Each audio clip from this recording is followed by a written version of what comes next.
美國政府停擺再破紀錄，特朗普唔理數千萬民眾生死。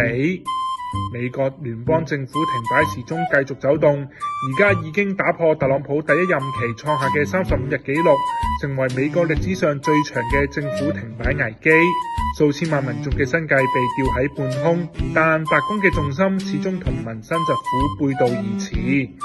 就喺當地時間11月1日，補充營養援助計劃 SNAP 資金用晒，4000多萬低收入民眾就快冇飯食嘅前一晚，特朗普喺佛羅里達海湖莊園搞咗一場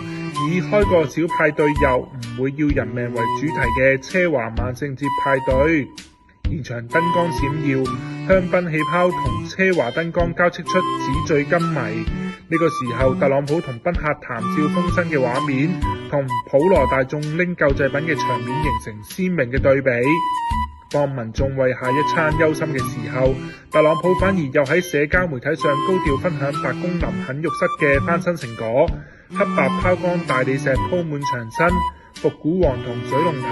完美還原林肯年代嘅優雅，好似國王咁審視自己嘅完美傑作。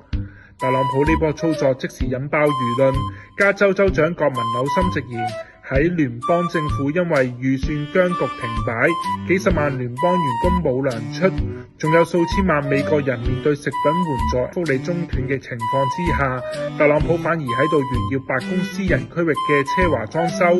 睇起身極度麻木不仁同埋脫離現實。事實上